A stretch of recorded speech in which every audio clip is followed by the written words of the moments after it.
নমস্কাৰ এটি গুৰুত্বপূৰ্ণ বাতৰিলৈ নিউজৰ ষ্টুডিঅ'ত মই মুকেশ বৰুৱাই টিয়ক সমষ্টিৰ কাকজান তিনিকুৰীয়া গাঁৱৰ লোক নিৰ্মাণ বিভাগে নিৰ্মাণ কৰা গ্ৰাম্য পথৰ নিম্নমানৰ কামৰ অনিয়মৰ অভিযোগ পুৱাই ওলাই আহিল ৰাইজ নিউজ নাওৰ এক বিশেষ প্ৰতিবেদন পুৱাই ওলাই আহিল পথলৈ ৰাইজ টিয়ক সমষ্টিৰ কাকজান তিনিকুৰীয়াৰবাসী ৰাইজ ওলাই আহিল লোক নিৰ্মাণ বিভাগে নিৰ্মাণ কৰা গ্ৰাম্য পথৰ নিম্নমানৰ কামৰ অনিয়মৰ অভিযোগ তুলি পুৱাই ওলাই আহিল ৰাইজ আজিলৈকে এই চুবুৰীতে বাস কৰি আহিছোঁ জন্ম হৈছোঁ এতিয়ালৈকে আজিলৈকে এটা শিলগুটিও পৰা নাই আৰু হিমন্ত বিশ্ব শৰ্মাৰ নেতৃত্বাধীন চৰকাৰখনে বহুত দিছে আমাক কিন্তু এই তলৰ যিখিনি পালি পোখা আছে আমাৰ গাঁওখনতেই হওক বা এই বিজেপি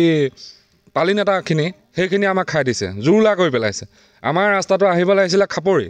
আহিলে এতিয়া চেন গ্ৰেভেল ইলেকশ্যনৰ আগে আগে তেওঁলোকে চেন গ্ৰেভেল মাৰি পেলাই আমাক টোপ এটা দিবলৈ আহিছে আৰু সেই টোপটো দিছে আপোনাৰ 8 ইঞ্চিকৈ আহিছে আমাৰ যিটো চেন গ্ৰেভেল মাৰিছে 8 ইঞ্চিকৈ আহিছে সেই 8 ইঞ্চিকৈ মাৰোঁতে তেওঁলোকে ইয়াত ৰুলাৰ চলাই গ'ল তাৰপিছত 2 ইঞ্চিহে ৰৈছেগৈ আৰু সেই কথাটো যদি ক'বলৈ যাওঁ আমাক অকণমান বেয়াকৈ ব্যৱহাৰ কৰে আমি যদি ক'বলৈ যাওঁ যে কাপ্তানি বিভাগৰ মানুহ আহিব আপোনালোকে তেওঁলোকক ক'ব আমি যেনেকৈ আহিছে তেনেকৈ বনাই থৈ গৈছোঁ আমি কাক ক'ম এষ্টিমেটটো আমাক দেখুওৱা নাই আমাক একোৱেই দেখুওৱা নাই মুঠতে তেওঁলোকে যেনেকৈ আহিছে তেনেকৈ কৰি পেলাই গুচি গৈছে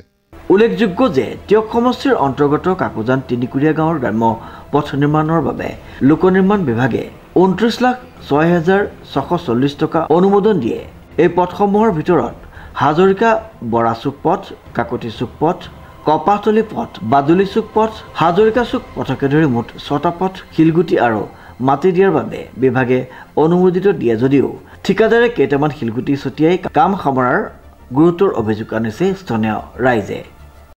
এষ্টিমেটত আহিছে আপোনাৰ 8 ইঞ্চিকৈ কোৱা শুনিছোঁ আমাৰ এইপিনে দলে এটা কপাহতলী চুক বুলি এটা আছে তাত মানুহখিনিয়ে অকণমান কমপ্লেইন কৰিলত তেওঁলোকে 8 ইঞ্চি কালি মাৰি থৈ গুচি গ'ল আমাৰ এই চুবুৰীটোত হ'লগৈ আমাৰ 30-40 ঘৰ মানুহ আছোঁ 30-40 ঘৰ মানুহ আমাৰ যাতায়াতৰ কিমান অসুবিধা হয়তো আমাতকৈ আৰু ভালকৈ কোনো নাজানে এইটো আৰম্ভ হোৱাৰ আগত আমাক কোনো সংঘাত একো কথাই জনোৱা নাই তেওঁলোকে আহিছে মুঠতে মাটি চাটি একো পেলোৱা নাই চাইডে অকণ মাটি পেলাই তেওঁলোকে ৰুলাৰ মাৰিছে ৰুলাৰ মাৰিলত 2 ইঞ্চিহে ৰৈছেগৈ ৰাস্তাটো তেওঁলোকে কৈছে 4 ইঞ্চি আহিছে কিন্তু 2 ইঞ্চিহে হৈছে জেগাই ৰুলাৰখন যেতিয়া সোমাই গৈছে তাত দহে হৈ গৈছে আমাৰ হাজৰিকা চুক অঞ্চলৰ স্থানীয় ৰাইজসকল পুৱাই ওলাই আহি পথটো নিম্নমানৰ কামৰ অনিয়মৰ বাবে ক্ষোভেৰে জানিবলৈ দিয়াৰ লগতে এই পথসমূহৰ মেৰামতি দৈৰ্ঘ্য 200 মিটাৰ 300 মিটাৰ অধিক নহয় বুলি ৰাইজে জানিবলৈ দিছে যিমানটো ভাল হ'ব লাগিছিলে সিমান ভাল নহ'লে দহে হ'ল দেখিছোঁ আৰু খালবিলাকে পোত খাই গৈছে গতিকে আমাক ৰাস্তাটো ভালকৈ দিব লাগে ভাল হ'ব লাগে আৰু অলপমান পাথৰ দি ওখ কৰি দিব লাগে এতিয়া আমাৰ নিজৰ পদূলি বাটটো আমি নিজে ঠিক কৰি লৈছিলোঁ সেই পদূলিটো তাহাঁতি কি কৰিলে খান্দি দহে কৰিলে আমাৰ নিজৰ এখন গাড়ী আছে গাড়ীখন অহা যোৱা কৰিবৰ কাৰণে আমি নিজে ঠিক কৰি লৈছিলোঁ সেইকণো তাহাঁতিটো দ কৰি থৈ গ'ল কলটো তাহাঁতি ক'লে আমি আমাৰ যিটো লেবুল সেই লেবুলৰ মতেহে কাম কৰিম বুলি ক'লে কিন্তু আমাৰ কামটো ভাল নহ'ল গতিকে আৰু অলপ পাথৰ দি আমাক ৰাস্তাটো অলপ ওখ কৰি ভাল কৰি দিব লাগে পানী আহিলে মানে ৰাস্তাটো মানে পানী হয় আৰু খালবিলাক তাহাঁতে পুতি থৈ গৈছে বিশেষকৈ খালবোৰ ওলাই থাকিব লাগে খালবোৰ ওলালেহে ৰাস্তাটো ভাল হয় আৰু এতিয়া খালবিলাক পুতি থৈ গৈছে আমাৰ এতিয়া এইখন বাগানখনৰ কিনাৰ এইবোৰ আমাৰ সীমা আছিলে এইবিলাক পুতি থৈ গৈছে এতিয়া আকৌ ৰাস্তাটো বেয়া হৈ যাব পানী ইপাৰ পৰা সিপাৰলৈ যাব গতিকে খালকেইটা উলিয়াই ৰাস্তাটো ওখ কৰি আমাক ভাল কৰি দিব লাগে স্থানীয় ৰাইজে অভিযোগ কৰা মতে স্বাধীনতাৰ 77 বছৰ পাছত পোনপ্ৰথমবাৰৰ বাবে মেৰামতি কৰা এই পথসমূহৰ চৰকাৰে সঠিকভাৱে অনুমোদিত দিয়ে যদিও ঠিকাদাৰে নিজৰ খেয়াল খুচি মতে ধন আত্মসাৎ কৰা ফন্দি পাতিছে বুলি গুৰুতৰ অভিযোগ আনে ৰাইজে বিচাৰিছোঁ আমাৰ যিখিনি এতিয়া কাম আমাৰ মানে কৰি গ'ল এতিয়া যিখিনি পাথৰ দিলে পাথৰ মানে 2 ইঞ্চি পাথৰো দিয়া নাই মানে আৰু মানে আমি ইমান আমাৰ যিটো সমস্যা আমাৰ এই চুবুৰীয়া হাজৰিকা চুকটো মানে কি এই মানুহ এজনী যদি গা অসুখ হয় আমি দাঙি নিবলগীয়া হয় কাণত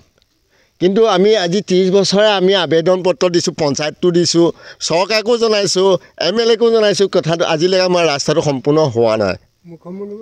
এইবাৰ অহাৰ পিছত যিখিনি কাম কৰিলে এতিয়া পাথৰ যিখিনি ছিটিয়ালে মানে নি মেলি ছিটিয়ালে হৈ পেলাই ইয়াত ঠিকাদাৰ পইচা খাইছে যদি নাজানো বা MLA খাইছে যদি নাজানো মহৰীয়ে খাইছে যদি নাজানো সেইদেখে আমি ৰাইজ আমি লাগি পেলাই আমি পাথৰ আছিলে 8 ইঞ্চি দিয়কচোন সেই 8 ইঞ্চি নহ'লে কি মই সুধিছোঁ কৈছিলোঁ যে আমাৰ 4 ইঞ্চিয়ে আছে এতিয়া 4 ইঞ্চি ঠাইতো 2 ইঞ্চিয়ে পাথৰো পোৱা নাই মানে ৰাস্তাত মাটি পেলাইছে নেকি? মাটি নাই, মাটি নাই কিনাৰত, ছাইডত মাটি নাই। আগৰ আমাৰ যিটো আমাৰ পথাৰ পৰা ৰাইজে মাটি আনিছিলে সেই কিনাৰ মাটিটোকে থৈ দিছে কিনাৰত।